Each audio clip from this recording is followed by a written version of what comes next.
everybody. Welcome back to Eco Voices.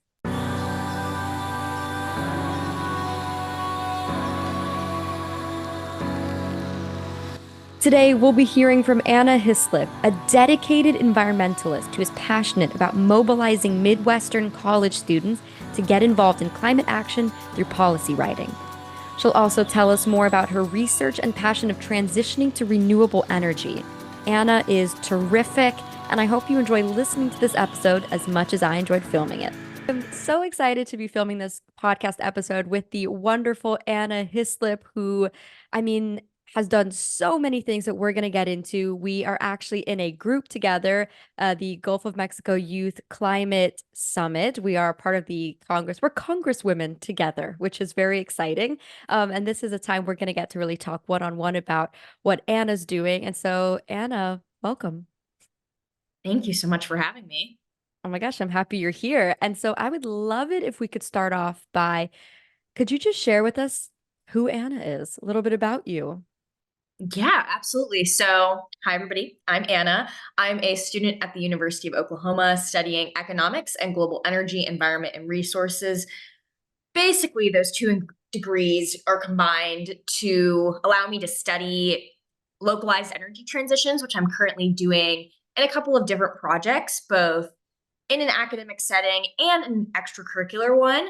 During my freshman year of college, I founded Students for Local Action, which is a local policy writing group, actually, that focuses on equipping students with the skills necessary to actually write and lobby their own policy before the city council. So currently, we're working on reinvigorating our local climate action plan campaign, as well as starting some campus Green New Deal like campaigns. We're still trying to figure that out. Outside of those roles, I've been engaged at multiple levels with the climate movement, most recently with GoMix, with Amanda, as well as with some different college campuses through the Campus Climate Network.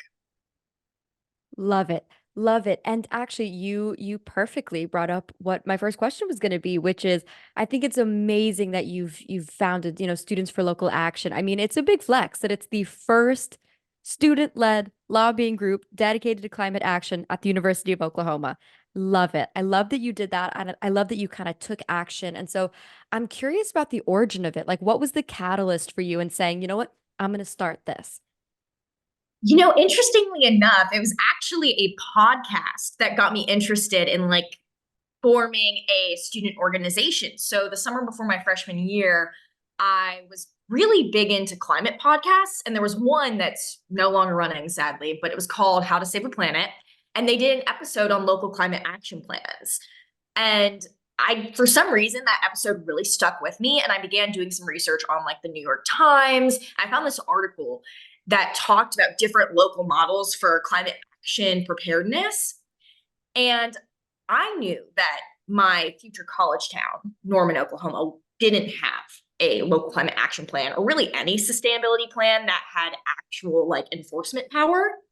So I knew that I wanted to potentially create that plan or work with the city government to design something that would fulfill that goal and fulfill a very clear need within the community. So this interest is really what motivated the creation of a student group, because I knew that I would need support to develop that plan, and a lot of that support would come from other students. I also believed that what I wanted to do was fundamentally I don't know if I should say fundamentally, but it was absent, at least at the time, from the larger climate movement. I have noticed two general trends within a lot of climate advocacy. Most organizations, and I really stress the most here because there has been policy writing in the form of the Green New Deal, and that's an amazing precedent. And I love to acknowledge that because I also use it to inspire some of my work now. But at least when I entered the movement, there were really just focuses on advocating for policies that were designed by policy professionals or just educating the general public on sustainability. I really wanted to fill that gap with policy writing, education for young people, because I believe that that's something that we can have a real impact on. And I mean, you've seen it now with the University of Florida's Green New Deal campaign, but we haven't really seen much policy writing outside of that limited type of document. So I've wanted to educate people specifically at a university where climate activism isn't really that prevalent. on the topic of policy writing so that they can feel like they have the skills necessary to actually engage in a career like that in the future.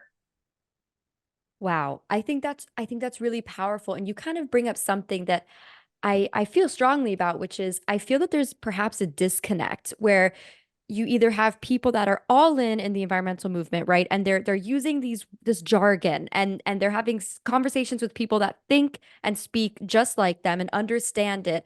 And then you have the general public who may want to get involved, but there is kind of that insecurity of like, I don't really know where to begin. I don't know what to do. And so I love that you had that idea of, or that goal rather, of like, what would it look like to introduce, policy writing to the general public and to young people? And, what about that? All right, let's get trippy here. What kind of future could you envision if the general public knew how to write policy pertaining to the environment? Like, what would that look like if that was a skill that was in a lot of people's toolbox? Well, okay. First of all, the big caveat to writing policy is you actually need like connections with legislators to get it passed.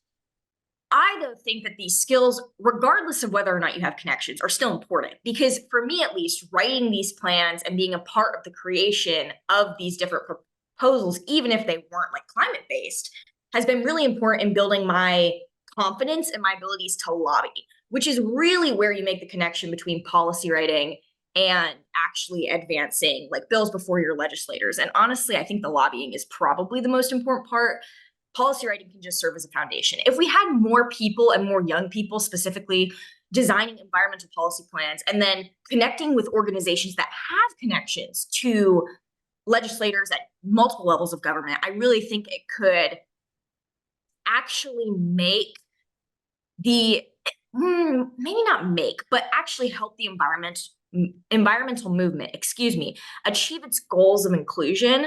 Because as much as we proclaim or profess an interest in trying to get the people most impacted by climate change in the movement, I don't know how well that's really worked. Like, I don't know if we can quantify it. I mean, it still seems like, granted, I mean, my perspective is fairly limited because I'm mostly in the college climate circles.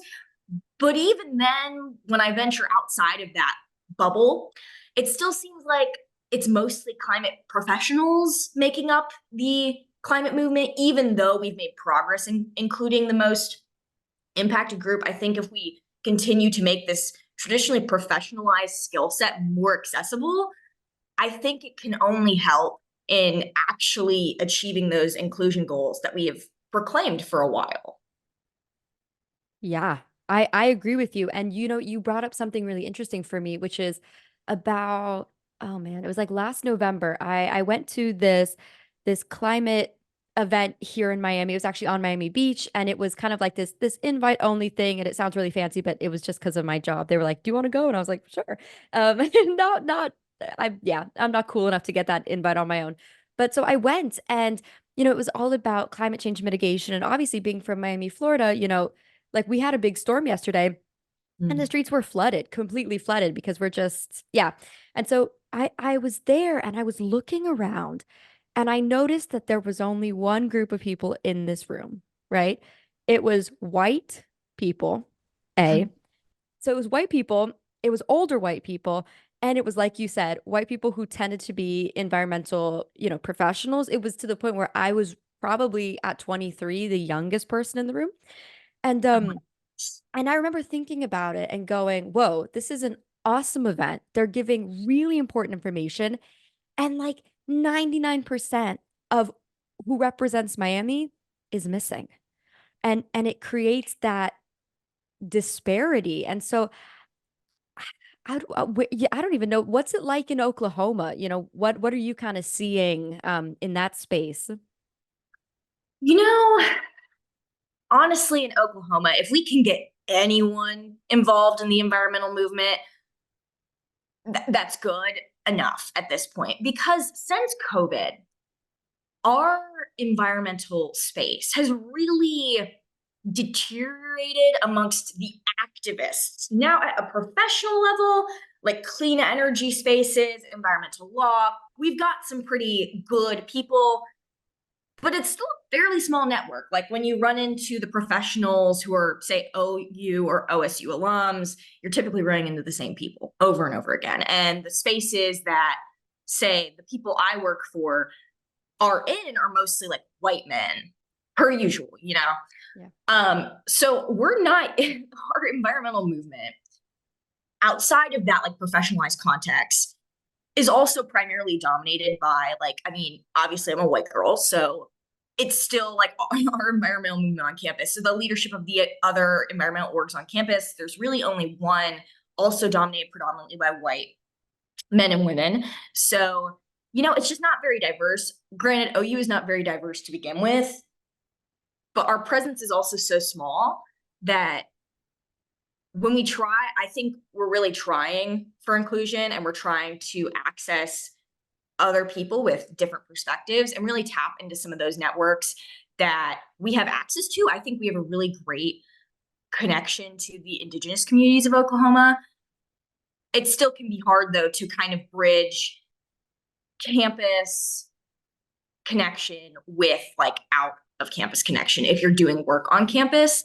So obviously there's a lot of improvement that can be made in incorporating different stakeholders. That's ultimately one of my goals as we restart or reinvigorate our lobbying process for a local climate action plan, because I want to be more inclusive than it was when we were originally kind of essentially flying by the seat of our pants and just trying to figure out how to lobby a policy without any actual knowledge of like the base building skills that takes to create a constituency interested in actually passing that policy. So in short, the inclusion, the diversity really of the environmental movement in Oklahoma needs a lot of work, but we're starting to make improvements, even if they are small. That improvement, I'm really hopeful for Gen Z. I'm excited about it because, I mean, thank goodness I have yet to meet someone in this space from Gen Z that's been like, no, I think I'd like to keep it all white. Like, I mean, well, that's A, horrific that anyone would say that, but B, that's the exact opposite of the vibe that I've been getting. Is like we want everyone at the table because we know that that's the richest perspective, and that yeah, you never want things to look one way. And so I love that Oklahoma's making progress. I think Florida's making progress. That's all you can do is move forward and kind of build that bigger table. And so speaking of the youth, you also, I'm telling you guys, she's got a long repertoire. You also represent the youth of Oklahoma with the Citizens Climate Lobby and the Campus Climate Network. Okay. So that's very cool. I don't know why I'm tripping over my words, but I just think that's awesome what you're doing. And I'm really curious, Anna, about kind of strategies or best practices you've built for ensuring that the youth voices in your state are heard. Oh man. Okay. So it, It's a big question. oh, it's a big question. It's something I think about a lot because first of all, as I've like kind of hinted at before, the environmental movement is small. The youth climate movement here was almost entirely non-existent when I arrived. I mean, really, our divestment campaign, again, we actually do have a precedent for environmental action on my campus, but it's not like it hasn't even been in recent years. Like the latest that I could find record of a divestment campaign on OU's campus was in like 2015.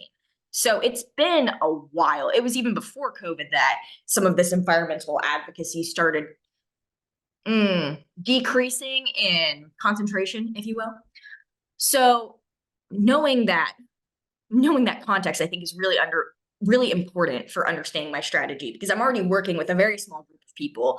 And I'm trying to get more people involved, but obviously recruitment is difficult, honestly, across the board for climate because it's hard to get people to care about an issue that sometimes either doesn't directly affect them or seems like it might never, especially for a landlocked state like Oklahoma.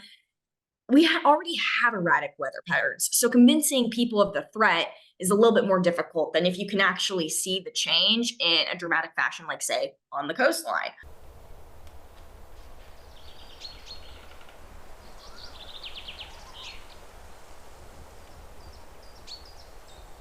So, in making sure that the youth voice in Oklahoma is heard, I really try to get my members in my organization to like national and international conferences. I'm really excited because the next local conference of youth within the United States will be put on by people that I know well. And hopefully we can get more OU people funded and supported in going there, because there are other kids besides myself at this university. Maybe I should say students, because technically, I mean, we're youth, but we're not children. But anyways, so there are other students at this university that really have good perspectives and want to incorporate and want to make change at a national level. We just don't always get the funding because we're not, first of all, our school is not very supportive of climate efforts, generally speaking, because we are heavily fossil fuel funded. It's honestly, it's quite crazy. We have, I don't know the exact number, but our entire engineering quad has connections to the fossil fuel industry. And then most of the buildings on the rest of essentially our North Quad, are also funded in some way, shape, or form by a fossil fuel executive or a fossil fuel company. So it's kind of crazy, honestly. Again, that's kind of a tangent, just again to explain the context of what we're working in. But again, there's other students that have this vision of a cleaner future for Oklahoma, but that they just don't get the chance to go to national or international gatherings because of lack of funding, oftentimes, and also because barriers to entry are very high. I've noticed from I should say, four students who don't go to universities on the East or West Coast or elite institutions, can be very hard to break into some of these circles for students at OU. And we do try, and I'm trying to continue to help like my off exec team and my membership get like badges to different events. But it's just hard because those barriers are definitely there. And I've noticed them repeatedly. So it's been a struggle, but I'm continuing to do that work of trying to put people in positions where they can go and make change at some of those levels that we traditionally have not been able to access. That is a perspective I have quite honestly never thought about before because, like I said, being born and raised in Miami, it's exactly what you said. If you're on the East Coast or the West Coast, like kind of in that cradle, if you will, you have the opportunities, you have the connections. But yeah, thinking about, for instance, Oklahoma in that regard, wow, that's something I haven't thought about before, that you would really need to break into the movement kind of in even in the same country. And I guess that's the difficulty with how big the US is. It's like a Mhm. continent size-wise. Um, wow. And so how do you encourage yourself? Because I hear that you're doing a lot of leadership. You're trying to open these doors for yourself. You're trying to open these doors for other people. Um, and I'm curious, like, where does that encouragement come in for you when you hit these pain points? Oh my gosh, that's a phenomenal question. Again, like you've asked some great questions, and this is one of them that I also spend a lot of time thinking about, because more often than not, I do hit those points where whatever I'm doing isn't working and I'm not able to get a badge for somebody, or I'm not able to get funding or to get sponsorship for my organization or for some other project.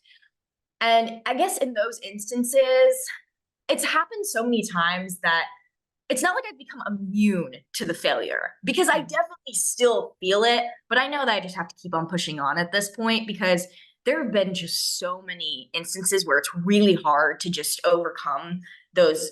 Frankly, I don't know what else to call them besides accessibility barriers, because it's just harder for students in Oklahoma to get more involved with a national movement that's concentrated on, again, East and West Coast, like you said, like that cradle. So honestly, just knowing that eventually something will work out, because it always has, at least traditionally, if you apply to enough stuff, something is bound to come back, even if it's not what you're expecting. It just means that you have to apply to a lot of things and do a lot more work, which is not necessarily enjoyable, but still important if you want to overcome that barrier.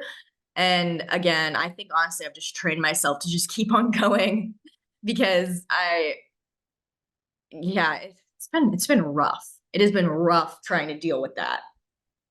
I can only imagine. Is there I'm just brainstorming. Truly, I'm wondering, I'm like, how do we connect? Maybe you know the answer to this, maybe you don't, but like I'm wondering how those of us in the more should we say fortuitous locations in the US for these kind of things, I'm wondering how that connection can be, because I think that's the way forward in anything when it comes to the environmental movement is togetherness, is unity. And I want to know how we can like support each other, because yeah, that's so devastating to me that you like I can tell just talking to you how much work you're putting into this. And I know how exhausting working in this space can be. And so now you've got the wheels turning, Anna. I'm like, we've got to connect everybody. We're better together. Because yeah, you should do like a system of, okay, we'll go to this conference, then we'll get the slips, and then we'll give it to you for the net. I don't know. Now I'm thinking communal vibes. No, I mean, like, honestly, maybe some program like that in the future, but having conversations like these, I think, is Yeah. always a great place to start because, again, I think a lot of people who are I mean, not like it's a bad thing to be on the East or West Coast. I love both of them. So I like, frankly, I wouldn't mind living on either one because, again, it's like people who are doing this kind of work, Oklahoma can be isolating because I'm away from people who are doing climate work most of my time, at least. Mm. So, like, I understand that, like, a lot of people don't really think about how it can be hard to get access to some of, like, it can be hard from the perspective of people doing the work inside of like these more landlocked states that traditionally aren't thought about in the environmental movement to actually get access to some of these opportunities. And again, I just think having conversations like this is a great place to start. And also, like, Campus Climate Network is Yeah. doing some good work with outreach to different states, specifically with their Reclaim Earth Day campaign, which I've been loosely involved with. I'm having to step back because I've just had a lot going on, as it may sound like, and Yeah. I just at very low capacity right now. But they are having a very cool campaign that I do recommend checking out. That's all about divestment at university campuses, but like organizations like that, and even GOMICs, I would argue, that connect people who want to get involved at a national level with like people on, again, East and West Coast. I think it's very, very good work to be doing because and making those opportunities accessible. I guess that's the big caveat because actually joining sometimes these national organizations and getting involved, even virtually, can be difficult. Uh, and it really can be heartbreaking when things don't work out if it's like an application based process. But then again, like, obviously those processes are really sometimes lottery odds, so it's not like you can really expect anything from them. Anna, were you born and raised in Oklahoma? I realized I never asked you that. No, actually, I am originally from Texas, San Right, Antonio right, to right, be right, right, specific. So that's how I right. ended up in Gomix, is because I spent a lot of time going, well, not a lot, but whenever my family could go afford to go, we would go to like the beaches of Texas. And that was kind of why I was interested in joining the Youth Climate Summit.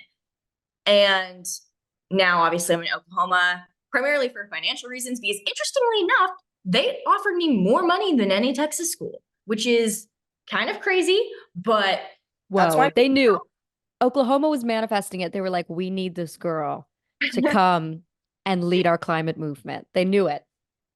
I wish it felt like that because I certainly don't feel like my efforts are always the most supported by the university. Right. But I mean, maybe that means the work is more important. I don't know. I think so. Any pushback is you're moving in the right direction. And actually, thank you for saying that because you reminded me. I was going to ask, since your university has a lot of funding from fossil fuel, uh, the industry, do you feel like you get any pushback from the university, or is it more like in terms that you can kind of conceptualize, or is it more, oh, they probably don't like what we're doing? Like, what's that relationship been like? So thus far, I think our work has primarily, interestingly enough, been able to kind of fly under the radar of the current administration, which has been kind of nice. I think, though, when I talk about this work to faculty, there's skepticism, even though I've already established the organization. There was kind of pushback when I had talked about establishing the organization to begin with, interestingly enough. And it was mostly because, like, oh, you think you're going to be able to do this? Isn't there already people doing this on campus? There weren't. I did the research. But again, like, that pushback hasn't been super significant. It has made getting funding at times more difficult because I find that departments are less eager to give money sometimes to the climate organizations. It seems like, although that could just be a trend I've observed from a few case studies between my organization and other organizations. So I don't really know, but it has seemed like there's been skepticism around the work, although that hasn't really impacted our flow yet because we're doing work at the city level and there's supportive council members there. Now, when we began doing our campus work, like pushing potentially a campus Green New Deal type thing, probably not going to call it that, simply Very because, wise. yeah, I mean, just to our current administration, like student government administration, is, well, fairly conservative, for lack of a better term, honestly. Hmm. And I doubt they'd be friendly to something like the Green New Deal. And honestly, I think it'd just be easier to get past if we don't call it that. Again, because of OU's not unique, but Southern political culture Yeah. and general resistance to environmental action more broadly. So that will definitely spark some type of pushback. I don't know how severe it's going to be. I am interested to see though once we actually get the ball rolling on that. That's really going to be interesting to see. And being from Florida, I can totally relate to the fact that you have to be very wise about how you package things when it comes to the movement. And so I'm so curious to like talk to a Californian and be like, what's that like to just be able to straight up, I assume, be like, hey, we're gonna call it this and this is because you really, but I actually am not mad about the reality that we have to live in because so I don't know if you've ever been to Miami, but in Miami, and this is just an example of what I'm trying to say, it's a metaphor, if you will. Driving here is nuts. Like, it is so, oh my God, everybody, it's the most illegal, crazy driving you have ever seen. And I learned to drive here. And so I was scared when I first had to get behind the wheel because you can, like, oh my God, I was terrified. But now I'm like, this was a good thing because I think I can drive most places in the United States and feel comfortable behind the wheel because I had to learn to drive in a really difficult environment.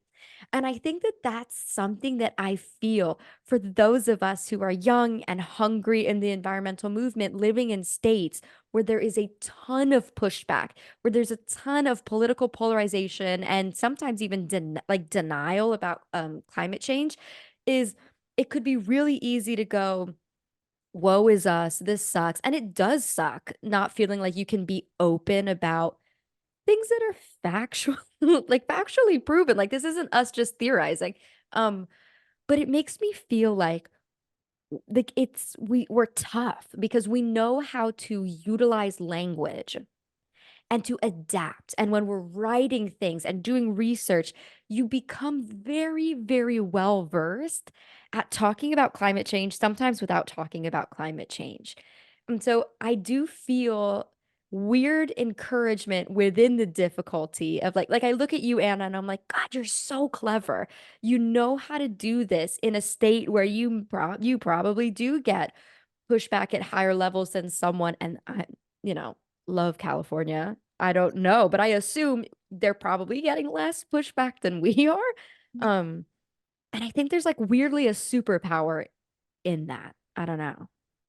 You know, I would totally agree with you on that. I think you perfectly captured the way I feel about doing climate activism in these politically polarized, or in Oklahoma's case, like super majority Republican Mm. states where the chances of a anti-renewable energy tax being passed are high. States like that, I think, do turn environmental advocates into very powerful people. Because again, like you said, we have to know how to balance these conversations and to talk about climate change without action, well, to talk about it without actually making it seem like we're talking about climate change. And that's a very powerful tactic that I do think is sometimes undervalued within like the climate movement. Again, I have a lot of thoughts regarding the need for more geographic, again, I feel like the best word for this would be inclusion and accessibility Yeah. to the environmental movement. I mean, obviously it's hard just geographically because Oklahoma is very far away from a lot of the states that are big into the environmental movement. But I do think that inclusion still needs to be something that we discuss because it does bring about a very interesting perspective, and it brings people into the more mainstream environmental movement and climate movement that can balance these, or conduct really these conversations very well. And obviously it's a skill I'm still working on as I get more and more into that lobbying side. I do think it's a very good training ground for this kind of work. Yes, I agree with you. I think, yeah, I don't know. I definitely agree. And it's obviously not the circumstance that you would most wish for, but it's here, it's happening, and it builds a kind of I don't know, it builds some good muscles, I think. Did not mean to flex. I literally was just like itching my arm and it looked like I was doing that. Um, so you've also shared with me, Anna, that your research currently focuses on assessing the feasibility of an energy transition within Norman, Oklahoma, which is where the University of Oklahoma is. So what sparked a desire in you to focus on energy transition?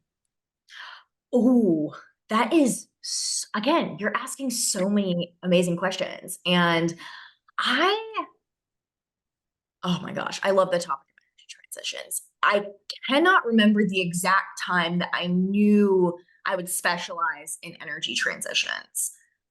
I'm trying to remember, and I cannot, because I can remember very clearly my journey towards creating Students for Local Action, Mm. obviously, but I cannot remember that particular fascination. I think part of it does come from the fact that Oklahoma is, well, we like to claim to be a big energy producing state. Really, we're just the headquarters of a bunch of energy companies. We actually do produce quite a bit of wind power. But in terms of actual like fossil fuel production, we're definitely not ahead of Texas. I mean, we're also much smaller. So that, of Mm. course, makes sense. Anyways, again, tangent, but back to the main point. Important tangent, nonetheless. Yeah, very important. Again, understanding that context is kind of, it's honestly essential to understanding how I got involved in energy transitions because, again, I saw these influences of the fossil fuel industry here, and also, of course, in my home state of Texas. You really just can't escape it, honestly, Mm. when you live there. Literally, no matter how far away you go from different cities, like you can't escape it. Anyways, so I think I recognize that the energy transition is ultimately like the way of combating climate change because our energy systems are just entirely connected to modern life and literally result in our emissions. So if we address different aspects of an energy system through an energy transition, we can effectively combat climate change, or at least begin to, because in reality, I advocate for a just energy transition and I continue to build my perspective on what exactly that means. I mean, the definition of a just energy transition is pretty simple, right? Like, we want an energy transition this time, that is, because there have been past energy transitions that have not been equitable, but we want this next supposedly renewable energy transition to actually have equitable outcomes for the people who are traditionally either left behind or left worse off by energy transitions of the past. right? So that definition itself is simple. Actually making the policies, though, to address an energy transition is extremely difficult, and I've encountered that in my research. So my interest specifically in evaluating the local energy transition came because I recognized that the research just wasn't there. And actually, interestingly enough, there isn't a whole lot of evaluation of local energy transitions within cities in the United States in general. There's a lot more research on cities in Europe, but I really struggled with finding research on cities within the United States, even big ones, which I found very fascinating because I think you would expect like some like New York City or even Miami to perhaps have a study or two talking about the energy transition, but you really don't. And of course, you don't have one for Norman, Oklahoma, because I mean, no one's really thinking about like transitioning college towns right now because we're not really even at the point where we can really think about implementing an energy transition, or at least we're at the beginning of that point, if we're even there. So ultimately, I want to address that kind of gap in the research. And I also wanted to learn what exactly constitutes an energy transition. Again, when we talk about what an energy transition is, we're very vague. And I think political discourse and political messaging often needs to be, because it attracts more people, as any advertising campaign does, if it's like more, maybe not more accessible, but more, actually, yes, I think that's the right word, more popularly accessible. Uh, but I think it's also important to actually understand like the finer points of an energy transition. And as somebody who actually wants to do that work, either in the policy space or in like the financial space in the future, I think it's just very important to understand the criteria of that. So yeah, I'm very excited to continue that research. I'm getting closer to finishing it, but it's still coming along. What does that methodology look like when you're doing that kind of research? All right. Like, so I want to envision it, Anna. You're sitting down. What happens when it's time to get into that?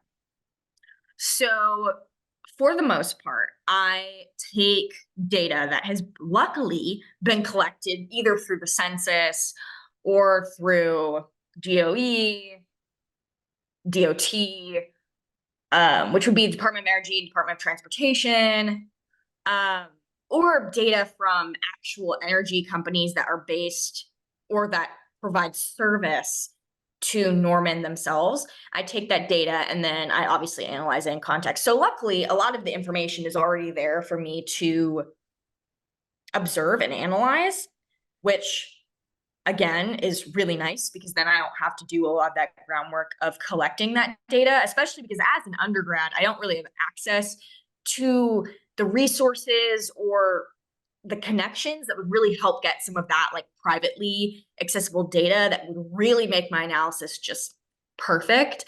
Like I don't have access to that, so I'm fairly limited to that public data.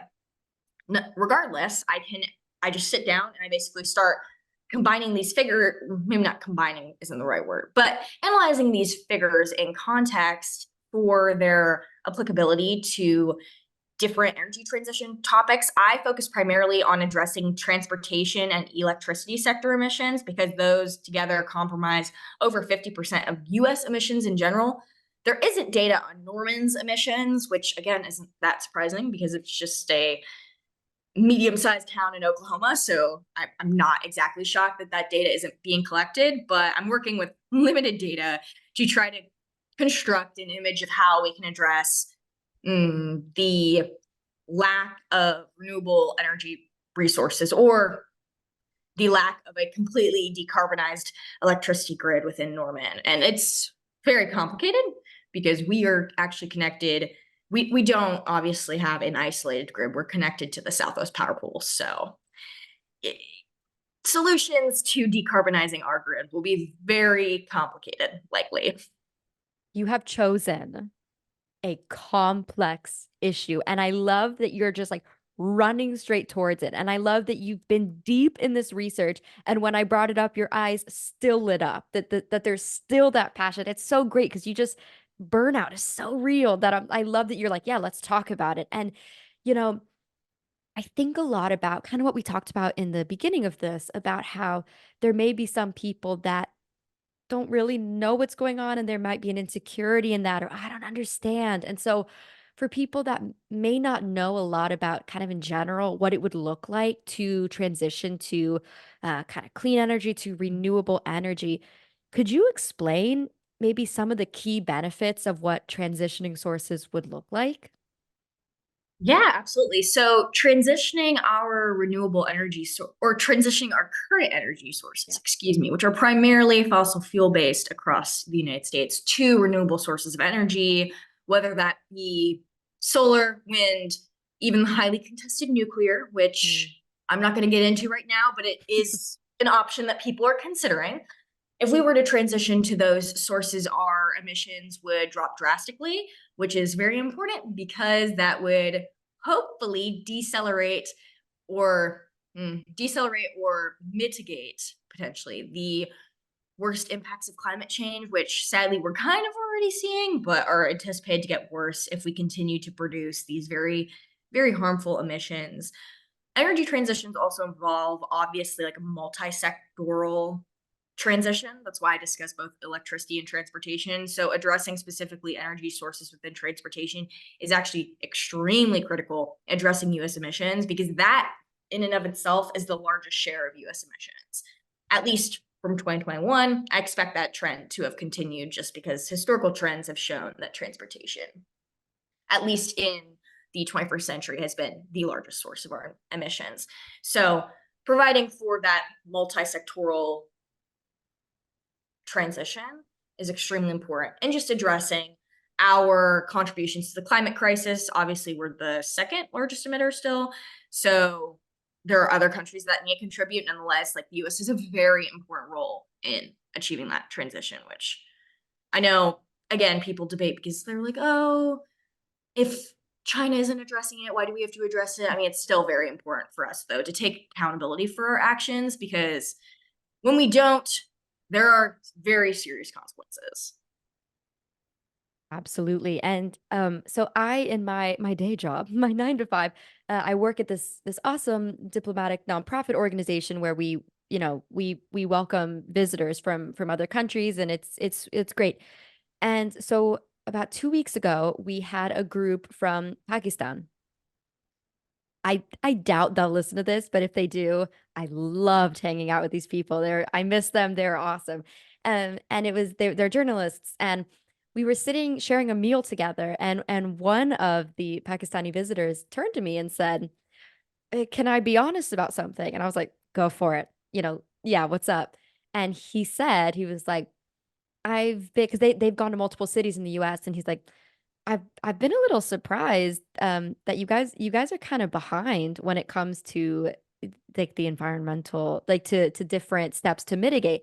And he's like, "I hope I'm not offending you." I was like, No, no, you're not offending me at all. What have you observed?" And he was like, "Well, there are so many cars."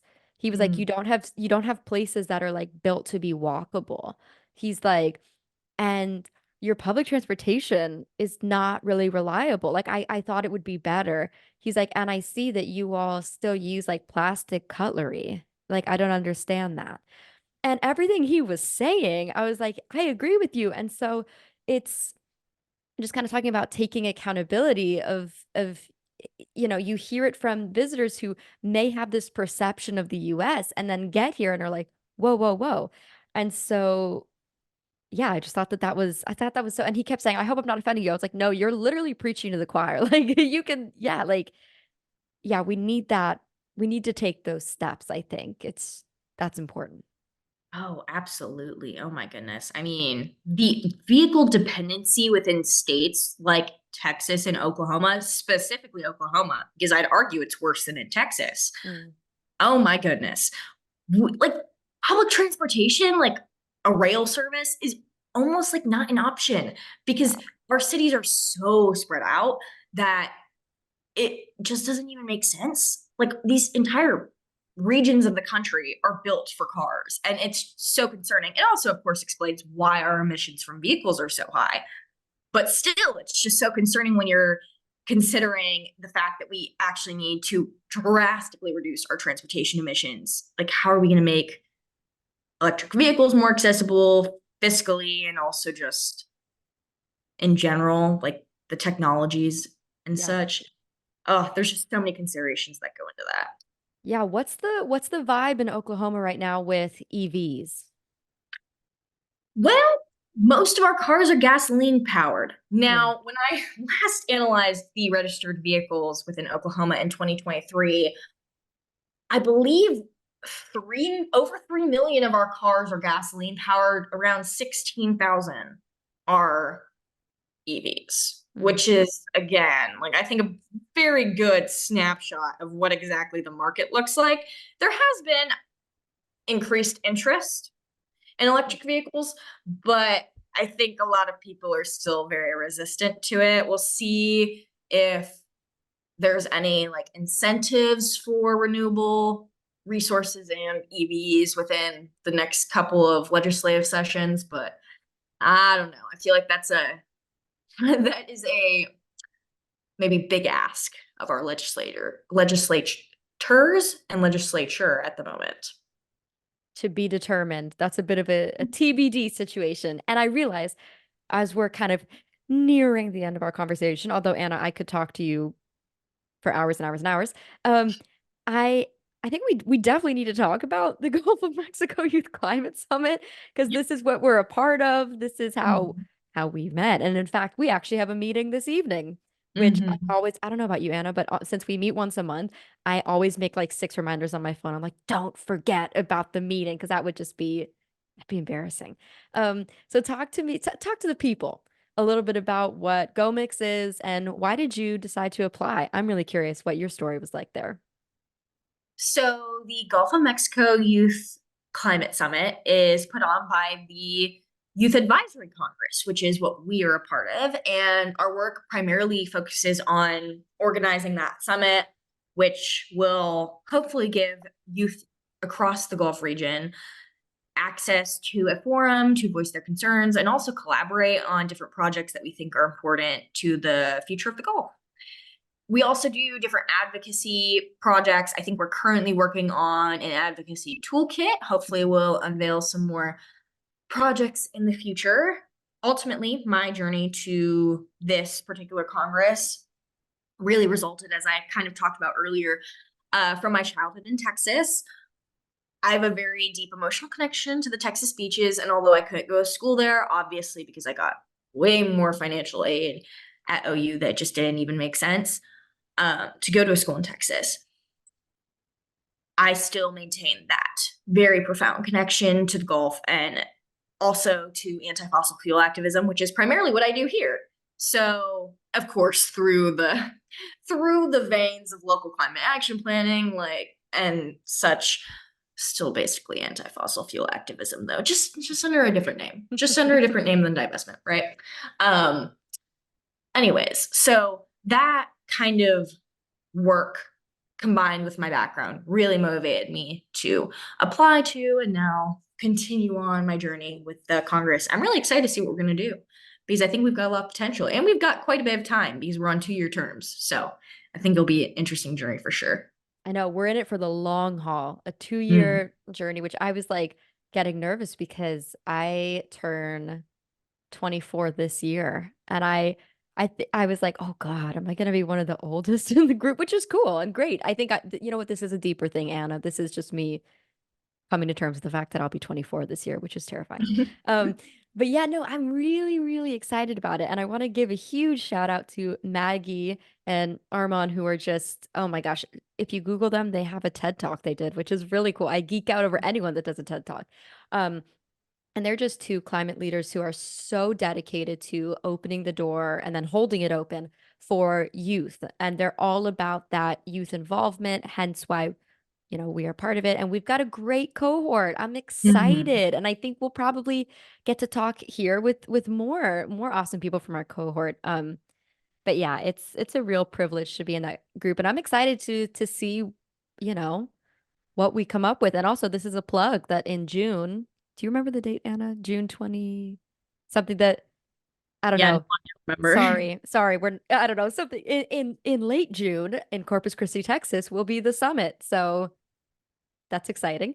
Um, Anna, I've got one last question for you, and it's the same question I ask everybody I talk to, and it's very broad. So No pressure. Take your time.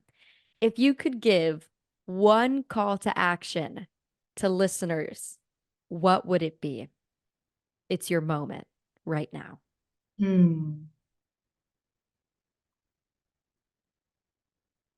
That's, oh my God. Oh, you're wrapping it up perfectly. This is, again, phenomenal. I think, ooh, my big thing in the environmental movement, and this is actually not really a call of action to anything, well, kind of related to climate movement, but if you're interested in getting involved in climate advocacy or in like climate tech or climate finance, different industries, right, within the environmental sustainability space, my big call to action would just be apply, especially if you're maybe not especially. Well, actually, especially if, and even if you feel like you might not be qualified because you probably are. And well, no, let me clarify. I mean, even if you feel like you might not be qualified, you actually probably are. And that's something I've had to learn over time. That has definitely been a process for me. Learning that I am qualified even when I do not feel like I am. So again, want to clarify that. It did not, anyways, it did not come out the way I had intended it to. It was great. Thank you. And yeah, just take the chance. Do it even if it doesn't work out, because in the end you're going to learn something, and you might fail a lot if you're, regardless of your circumstances, you have a high chance of failure, but you also could succeed. And I think operating on that chance of success within the climate movement is ultimately how I have had to go about my journey. And also I think how a lot of people have had to go about their advocacy journeys as well. So just apply, always apply for everything. Love it. Anna, I am so grateful you spoke with me today. I'm really, really humbled by you. I'm humbled by your determination, by your passion, and I'm gonna have to come up with an episode title for this. But it's gonna be something about how you just open doors for people. And I think those are the best kind of leaders. And I don't know what you're gonna do in the future, but whatever it is, we're all here in the US gonna be better for it. So thank you again. I'm so glad we got to talk like this. And it's funny to say, but I'll see you tonight on Zoom at the meeting. Yeah, thank you so much for having me. It was amazing talking to you. And you truly are so sweet. And it's been such an uplifting conversation. So I'm so glad I did this. Yeah. And I'll see you tonight. All right, Anna. See you later.